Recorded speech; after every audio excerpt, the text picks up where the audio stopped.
여러분 안녕하십니까? NBS 뉴스 24입니다. 우리 농산물의 가격이 비싸면 수입 농산물을 구입하겠다. 이렇게 생각하는 도시 소비자가 점점 늘어나고 있습니다. 조금 비싸더라도 우리 농산물을 구입하겠다는 소비자가 많았던 과거와 비교하면 소비 태도의 변화가 심상치 않습니다. 국산 농산물에 대한 소비자 충성도가 갈수록 약화되고 있는 건데요. 우리 농산물의 설 자리가 위협받고 있는 건 아닌지 우려됩니다. 국책연구기관의 조사 결과를 김아영 기자가 알려드립니다. 서울에 사는 30대 주부 김모 씨는 마트에서 장을 볼 때 가장 먼저 가격을 봅니다. 물론 원산지도 품질도 따져봐야 할 요소지만 가격 대비 성능, 이른바 가성비가 좋은지가 김 씨에겐 가장 중요합니다. 이처럼 국산 농산물에 대한 도시민들의 충성도가 점점 떨어지고 있는 것으로 나타났습니다. 한국농촌경제연구원이 최근 도시민 1,500명을 대상으로 2018년 농업 농촌에 대한 국민 의식에 대해 조사한 결과를 발표했는데 농업계가 뼈아프게 받아들여야 할 내용이 적지 않습니다. 먼저 소비자로서 우리 농산물과 수입 농산물을 어떻게 비교 구입하는지 묻자 국산 농산물의 가격이 훨씬 비싸면 수입 농산물을 구매하겠다는 응답자가 37.9%에 달했습니다. 같은 질문에 대해 2016년에는 28.7%의 응답자가 이같이 답한 것과 비교하면 응답자 비율이 2년 만에 9.2%포인트 훌쩍 뛴 겁니다. 아울러 도시민 대부분이 농업 농촌에 대해 긍정적으로 생각하지만 실질적인 관심이나 세금 지원에 대한 의지는 떨어지는 것으로 나타났습니다. 도시민 10명 중 7명은 농업과 농촌의 공익적 가치를 높이 평가한다고 답했지만 이를 보존하고 유지하기 위해서 추가적인 세금을 부담할 의향이 있다고 답한 사람은 53%에 불과했습니다. 이는 2016년 54.6%, 2017년 53.8%에 이어 3년 연속 하락한 수치입니다. 또한 농촌 복지에 관련한 예산을 늘리는 것에 대해 어떻게 생각하느냐는 질문에 찬성한다고 답한 사람은 47.8%로 절반 가까이 됐지만 이 역시 2016년 이후 점차 하락세를 보이고 있습니다. 또한 농산물의 안전 문제와 직결된 농약 허용물질 목록관리 제도, 즉 PLS가 올해부터 전면 시행에 들어갔지만 도시민 10명 중 9명이 이에 대해 모른다고 답해 농업계 이슈에 대한 도시민들의 관심이 매우 부족한 것으로 확인됐습니다. 환경을 개선시키고자 하는 노력을 많이 하고 또 국민들에게 좋은 이런 농산물을, 우리 농산물을 제공할 때 그것이 이제 명확하게 나타날 경우에는 지금보다 지지도가 확실히 올라가고 예산도 많이 확보될 수 있고. 이번 조사로 도시민들의 농업 농촌에 대한 관심이 부족한 것으로 나타난 만큼 농업계가 이를 극복하기 위해 어떤 노력을 해야 할지 고민이 필요해 보입니다. MBS 뉴스 김아영입니다. 네, 농업 농촌에 대한 도시민의 인식조사 결과에 대한 리포트 보셨습니다. 그럼 스튜디오에 나와 있는 김아영 기자와 함께 좀 더 자세한 이야기 나눠보겠습니다. 네, 김아영 기자, 앞서 리포트에서 본 것처럼 소비자들이 농산물을 구입할 때 더 이상 국산만 고집하지 않는 경향이 좀 큰 건가요? 맞습니다. 우리 농산물이 최고다라는 소비자 인식은 줄어들고 수입 농산물에 대한 거부감이 옅어진 것으로 보입니다. 국내산이 외국산에 비해 가격이 비싸면 수입 농산물을 구입하겠다는 응답이 37.9%로 나타났는데요. 2016년부터 이러한 인식이 가파르게 변화하고 있다는 점에서 우리 농산물의 설 자리가 위협받고 있다고 볼 수 있습니다. 다만 소비자들은 농식품을 구매할 때 가장 우선적으로 고려하는 요소로 품질을 꼽았습니다. 따라서 농업계는 우리 농산물의 고품질화 전략으로 소비를 촉진시키는 방안을 모색하는 것도 좋겠습니다. 네, 분명 우리 농업 농촌에는 공익적 기능이 있는데 이런 기능을 유지하고 보전하기 위해서 세금을 추가로 내겠다는 도시민들의 비율도 점차 줄어들고 있다면서요? 농업 농촌의 공익적 가치를 유지하고 보존하기 위해 추가 세금을 낼 것인지 그 의향을 물은 질문에 도시민 53%가 찬성한다고 응답했는데요. 절반이나 찬성한다고 볼 수도 있겠지만 2016년부터 3년 연속 계속해서 뒷걸음질한다는데 주목할 필요가 있습니다. 또 도시민들은 농촌 복지와 관련한 예산을 늘리는 것에 대해 어떻게 생각하느냐는 질문에도 47.8%가 찬성한다고 답했습니다. 적극적인 반대가 증가하진 않았지만 2016년부터 찬성이 계속 낮아지는 추세여서 농촌 복지 관련 예산 증대에 대한 부정적 인식은 더 늘어난 것으로 보입니다. 네, 그렇군요. 그런데 이 농업계를 위한 정부의 정책 방향에 대해서도 도시민과 농민 간의 시각 차이가 좀 크다고 들었습니다. 우선 농민들은 현 정부의 농업 정책에 대해 도시민보다 부정적으로 보는 비율이 높습니다. 농정의 만족도를 묻는 질문에 도시민은 65%가 보통이라고 답한 반면 농민들은 45%가 불만족한다고 답한 겁니다. 농민들은 올해 가장 중점적으로 추진돼야 할 농정 과제로 농산물 가격 안정을 선택했기 때문에 농산물 가격 안정을 도모해서 농가소득 안정까지 이어지도록 하는 것이 가장 중요해 보입니다. 또 농민들의 50%가 농업 경영에 있어 일손 부족을 최대 위협 요소라고 밝힌 만큼 귀농 귀촌 확대와 청년농 육성을 통해 인력을 확보하는 등 보다 다각적인 정책 지원이 필요하다는 주장이 나오고 있습니다. 우리 도시민들 중에서는 농약 허용물질 목록 관리제도, 즉 PLS에 대해서 전혀 모른다라고 답한 사람이 90%가 넘었습니다. 이게 사실인가요? 네, 도시민 92.3%가 PLS를 모른다고 답했습니다. 올해 1월 1일부터 PLS가 전면적으로 시행되고 있는 가운데 제도 시행 한 달여를 앞두고 벌인 조사에서 이 같은 결과가 나온 건 조금 충격적이라고 할 수 있습니다. 그런데 더 큰 문제는 여전히 농민들조차 PLS에 대해 잘 모른다는 점입니다. 농민 10명 중 3명 이상이 PLS가 무엇인지 모르고 심지어 제도가 올해부터 시행된다는 것조차도 몰랐던 셈인데 그동안 다양한 홍보와 교육에도 불구하고 일부 농민들은 사각지대에 놓여 있었던 겁니다. 따라서 앞으로 정부를 비롯한 농업 관련 기관에서 PLS에 대한 추가적인 홍보와 교육이 필요해 보입니다. 네, 그렇군요.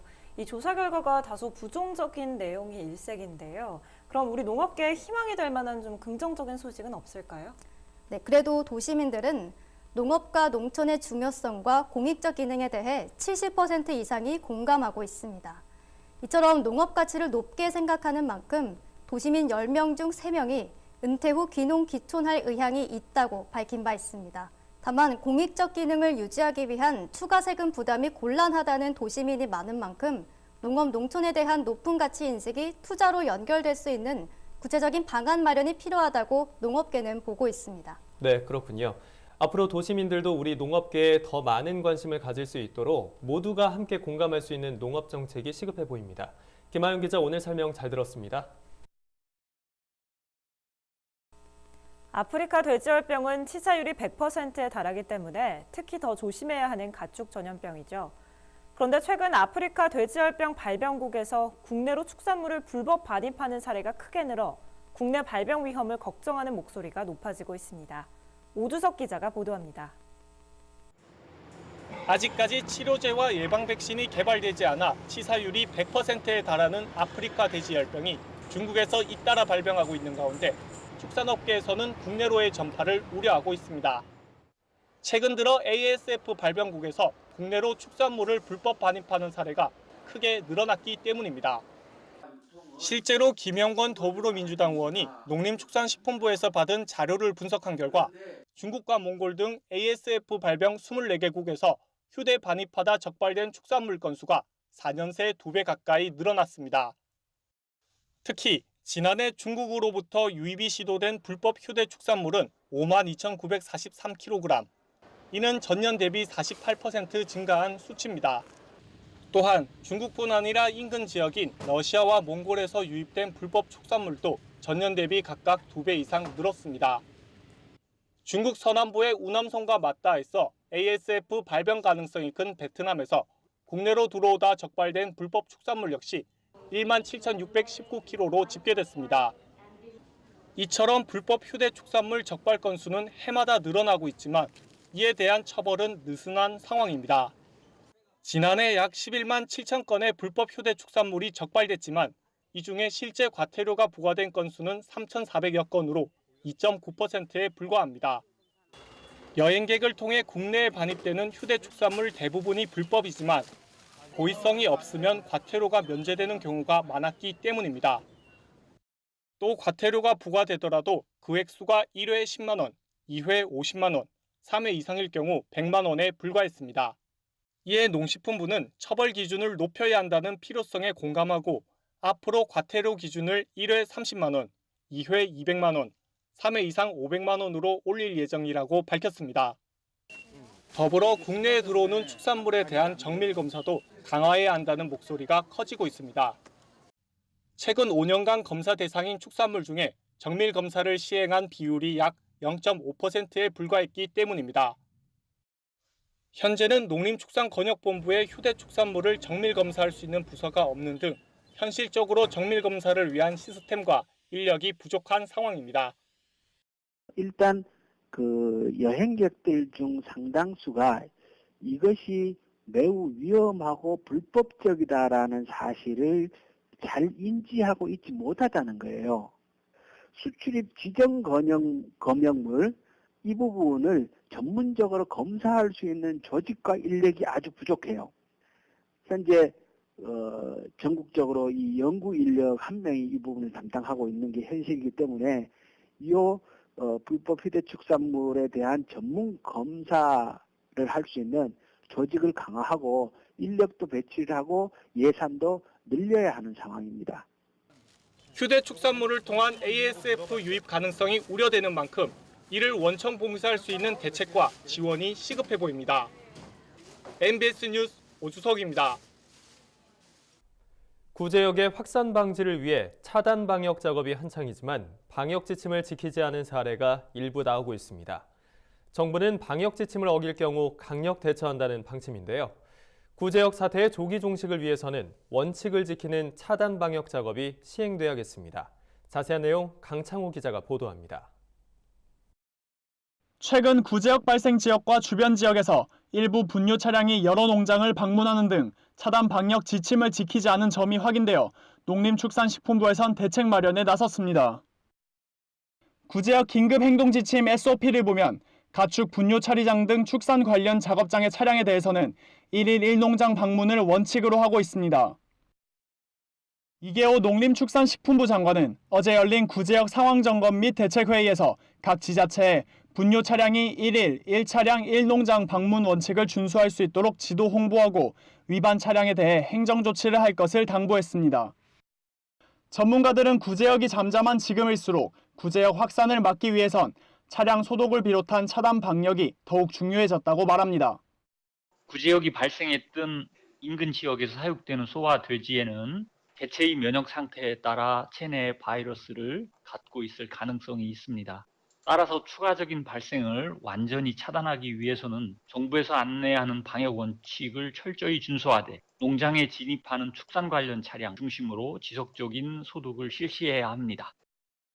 효과적인 차단 방역을 위해서는 구제역 긴급 행동 지침 등의 원칙에 따른 소독이 필요합니다. 차량 소독 시에는 차량의 하부, 측면, 상부, 적재함 등의 소독약을 충분히 살포해야 합니다. 소독을 끝난 이후에도 최소 5분 정도 차량을 잠시 정차시킨 후 진입을 허가해야 합니다. 제품에 따라 다르지만 소독약 대부분은 최소 10분이 지나야 살균 효과가 나타나기 때문입니다. 농가에서도 농장 입구 소독조에 바퀴가 잠기게 소독약을 충분히 채워놓는 등 차량의 농장 출입 시 원칙에 따라 소독을 진행해야 합니다. 제일 중요한 것이 차단 방역인데 그 효과가 반드시 나타날 수 있도록 소독 요령을 우리 축산인은 물론이고 많은 분들이 지켜주셨으면 좋겠습니다. 정부와 농협 등 유관기관은 전국 147개 거점 소독시설을 비롯해 소독 차량 2만여 대를 동원하여 차량 및 농가에 대한 차단 방역 작업을 진행하고 있습니다. 효과적인 차단 방역을 위해서 각 방역 당위에서의 지침 준수가 필요할 것으로 보입니다. MBS 뉴스 강창호입니다. 양파값이 끝없이 하락하고 있습니다. 아직까지 저장 양파가 많이 남아있고 경기 침체로 소비도 부진하기 때문인데요. 4월이면 햇양파가 시장에 나올 텐데 서둘러 대책을 마련하지 않으면 양파 대란이 또 올지도 모른다는 우려의 목소리가 커지고 있습니다. 보도에 윤슬기 기자입니다. 연초부터 양파값이 바닥세를 보이고 있습니다. 저장 양파 물량이 평년보다 많이 남아있는 데다 경기 침체로 소비가 따라주지 못해서입니다.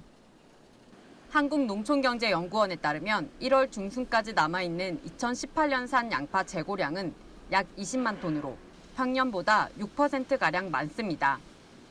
4월이면 햇양파가 출하되기 때문에 업체들은 서둘러 저장 양파를 출고하고 있습니다. 서울시 가락동 농수산물시장에 하루 평균 들어온 양파는 지난해 12월 736톤이었는데 올 1월에는 789톤으로 7%가량 증가했습니다. 이에 따라 가격도 떨어졌습니다. 상품 기준으로 양파 1kg의 1월 평균 도매값은 618원으로 12월보다 47원 하락했습니다. 평년과 비교하면 40%나 낮은 가격대입니다. 앞으로가 더 문제입니다. 농경연 전망에 따르면 2019년산 양파 재배 면적은 전년보다 15% 줄어들지만 평년보다는 약 6% 증가할 것으로 보여섭니다. 이대로면 올해 양파는 평년보다 10% 많은 143만 2천 톤이 생산될 것으로 전망됩니다. 게다가 현재까지의 생육 상황을 고려하면 올해 조생종 양파는 평년보다 19%가량 많이 생산될 예정입니다. 상황이 이러다 보니 밭대기 거래도 뚝 끊겼습니다. 지난해 양파값 폭락으로 손해를 본 산지 유통인이 많은 데다 올해 양파값 전망도 좋지 않아서입니다. 일부 산지 유통인들 사이에서는 올해 밭대기 거래를 포기하겠다는 말까지 나오고 있습니다. 전문가들은 늦어도 3월 중에 가격을 안정시킬 대책이 나와야 한다고 말합니다. 3월 말에 2019년산 조생종 양파가 출하되고 나서는 수급 조절이 어렵다고 판단해서입니다. 생산자 협의회에서도 전년도에 산지 격리도 쉬고 폐기도 했는데 효과를 전혀 못 봤다. 조기에 3월 달에 시행을 하자. 3월 달에 시행을 해야만이 농가들이 사전에 양파에 대한 투자도 적게 할 수 있고 정부에서도 예산을 안 들어도 된다. 재고량이 3월 말까지 가게 되면은 조생종 양파가 많이 힘들다. 그 조생종 양파가 힘들면은 중만 생전도 자동으로 가격이 내려가겠다. 실제로 지난해 시장 격리를 4월부터 시행하자 큰 효과를 보지 못했습니다. 지난해에 이어 양파 대란을 겪지 않으려면 선제적 수급 조절 대책이 시급해 보입니다. MBS 뉴스 윤슬기입니다. 농업계의 화제가 된 인물을 소개하는 이슈엔 사람입니다. 침체된 인삼시장에 활력을 불어넣기 위해 도전장을 내민 남자가 있습니다.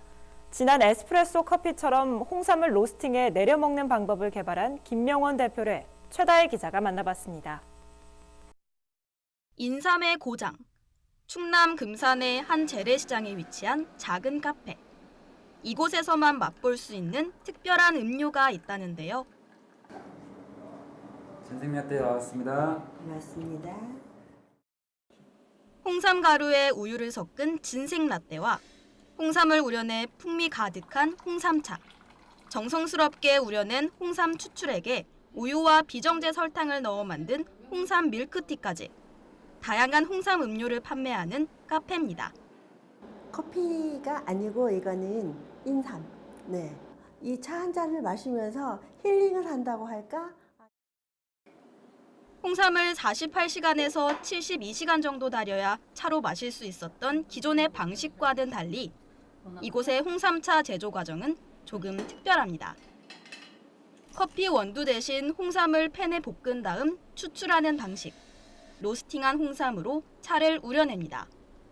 기존 홍삼차로 알고 계시는 것들은 보통 홍삼 농축액에 유당이라는 그런 다른 첨가물을 해서 홍삼 본연의 맛을 좀 느끼기가 좀 어렵거든요. 근데 이제 홍삼을 직접 원재료를 가지고 커피처럼 로스팅을 해서 바로 이렇게 내리게 되면 홍삼 본연의 맛과 향을 더 즐길 수 있고요. 그 쓴맛을 많이 잡을 수 있는 그런 강점이 있습니다. 홍삼을 로스팅 기계로 가열하면 딱딱해져 가루로 만들기 어려운데요. 수많은 시행착오 끝에 잘게 자른 홍삼을 뻥튀기 기계에 튀겨 홍삼 가루를 만드는 데 성공했습니다. 이런 방식으로 에스프레소 커피 내리듯 홍삼을 내려 만든 풍미 가득한 홍삼차 완성입니다. 홍삼은 딱딱하기 때문에 금방 안 우러나거든요. 그래서 볶거나 아니면 뻥튀기를 함으로써 이게 쉽게 우러날 수 있게 그런 작업 공정이 좀 필요합니다. 와이프가 이제 바리스타였는데요. 그래서 커피를 좀 유심히 보다 보니까 홍삼도 커피처럼 적용을 하면 어떨까 생각을 해서 부모님과 함께 8년째 금산에서 인삼 농사를 짓고 있는 김명원 대표. 직접 수확한 인삼으로 부가가치를 높일 수 있는 일이 무엇일까 고민하다 홍삼 카페를 열게 됐다는데요. 이제는 입소문이 나서 전국에서 손님들이 찾아올 정도입니다. 홍삼을 이제 기존 이렇게 달여서 드시는 게 많이 익숙하시다 보니까 이렇게 홍삼을 뻥튀기해서 내린다고 했을 때 처음에는 뭐 하는 짓이냐고 이렇게도 하셨는데 맛을 보시고는 일단 좀 맛이 향도 괜찮고 맛도 괜찮다라고 말씀을 많이 해주시네요. 젊은 층에겐 아직은 낯선 홍삼차. 김명원 대표는 남녀노소 누구나 좋아할 수 있는 다양한 홍삼 음료를 개발해서 커피처럼 대중화시키는 것이 목표라고 하는데요. 홍삼이 쓴 건 사실인데요. 솔직히 커피보다는 덜 쓰거든요. 인삼, 홍삼이 이제 어른들이 좋아하는 그런 식품인데 이제 좀 젊은 친구들도 쉽게 이제 접할 수 있는 그런 작물이 좀 되었으면 하는 바람도 있고요. 홍삼차 나왔습니다. 커피 내리듯 홍삼을 내린다는 발상의 전환으로 특별한 도전에 성공한 김명원 대표. 오늘은 커피 대신 이 몸에 좋은 홍삼차 한 잔 어떨까요?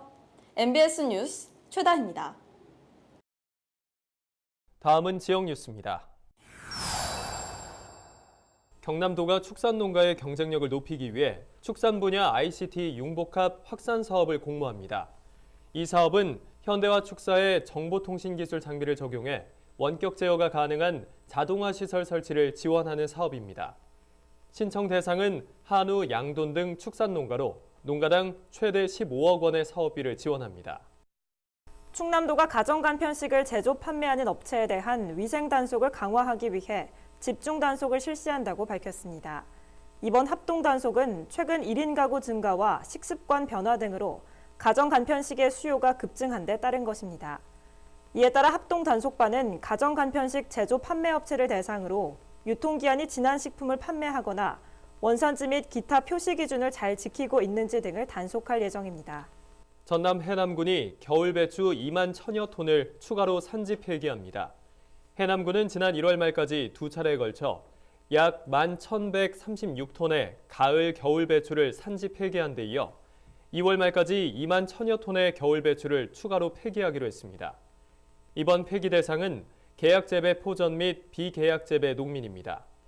지원 단가는 해남군 자체의 산지 폐기 지원 단가인 10아르당 135만 원으로 동일하며 국비와 농협 적립금으로 지원합니다. 해남군은 3차 산지 폐기에도 가격이 안정되지 않을 경우 4차로 11,000톤을 추가로 폐기할 계획이라면서 배추 수급 안정에 최선을 다하겠다고 밝혔습니다. 강원 양양군은 마을의 문화와 전통 특색이 담겨 있는 소규모 마을 단위의 축제를 지원하겠다고 밝혔습니다. 이에 오는 15일까지 다른 마을과 차별화되는 테마로 축제를 준비하고 있는 마을에 신청을 받을 예정입니다. 이후 축제의 특색과 운영 규모, 관광객 유치 및 주민 참여도 등을 평가해서 2월 중순쯤 지원 대상을 선정해 최대 1,000만 원의 보조금을 지원한다는 계획입니다. 저희가 준비한 소식은 여기까지입니다. NBS 뉴스 24 마칩니다. 함께해 주신 여러분 고맙습니다.